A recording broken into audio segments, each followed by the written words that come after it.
जय श्री राधे कृष्णा। दोस्तों, कैसे हैं आप लोग। दोस्तों, आज हम बात करते हैं रंभा एकादशी की। रंभा एकादशी कार्तिक मास की कृष्ण पक्ष की एकादशी को आती है। रंभा एकादशी के नाम से जानी जाती है। इस दिन श्री कृष्ण भगवान की पूजा की जाती है।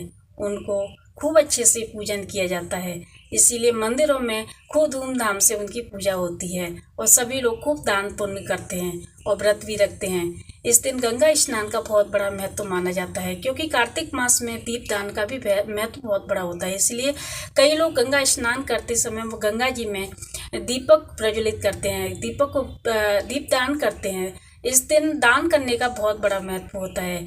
लोग अपने जितनी क्षमता होती है उतनी ही दान पुण्य करते हैं। कार्तिक मास ऐसा मास होता है जिसमें हम अपने सारे जो जप तप नाम जो भी करेंगे सबका फल हमको जरूर मिलेगा। तो रंभा एकादशी वाले दिन सभी लोग बड़ी धूमधाम से खूब दान पुण्य करते हैं, खूब नाम जाप करते हैं, भजन कीर्तन करते हैं, पीपल में दीपक जलाते हैं, तुलसी माता में दीपक जलाते हैं। इसे रंभा एकादशी वाले दिन खूब रौनक रहती है और खूब अच्छे से उनकी कृष्ण भगवान की यानी विष्णु भगवान की पूजा करते हैं। तो आप लोग भी रंभा एकादशी का व्रत जरूर कीजिए। रंभा एकादशी का जो व्रत करते हैं उनकी सभी पापों को नष्ट होता है, क्योंकि इस दिन हमें इस माह में जो भी व्रत होते हैं सबका पुण्य मिलता है। तो दोस्तों, जानते हैं जो कार्तिक मास में पड़ने वाली रंभा एकादशी का महत्व के बारे में। तो चलिए मेरे साथ। यह व्रत कार्तिक मास की कृष्ण पक्ष की एकादशी को रखा जाता है। इस दिन भगवान कृष्ण का संपूर्ण वस्तुओं से पूजन किया जाता है। नैवेद्य आरती करके प्रसाद करके ब्राह्मणों को भोजन कराएं और दक्षिणा दें। तो इस तरह से आप दान दे सकते हैं, उनको भोजन खिला सकते हैं, उनको दान दक्षिणा दे सकते हैं। रंभा एकादशी पड़ रही है आपकी कार्तिक माह में, बहुत ही शुभ समय है, बहुत अच्छा समय है।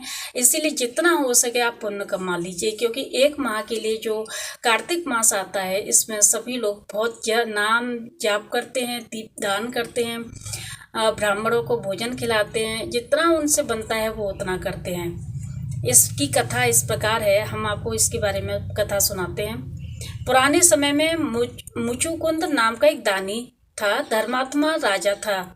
वह प्रत्येक एकादशी का व्रत रखा करता था। राज्य की प्रजा भी उसके देखा देखी प्रत्येक एकादशी का व्रत रखने लगी। राजा के चंद्रभागा नाम की एक पुत्री थी, वह भी एकादशी का व्रत करती थी। उसका विवाह राजा चंद्रसेन के पुत्र शोभन के साथ हुआ था। शोभन राजा के साथ ही रहता था, इसीलिए वह भी एकादशी का व्रत करने लग गया। कार्तिक मास की कृष्ण पक्ष की एकादशी को शोभन ने एकादशी का व्रत रखा, परंतु भूख से व्याकुल होकर वह मृत्यु को प्राप्त हो गया। इससे राजा रानी और पुत्री बहुत ही दुखी हुए, परंतु एकादशी का व्रत वो करते रहे।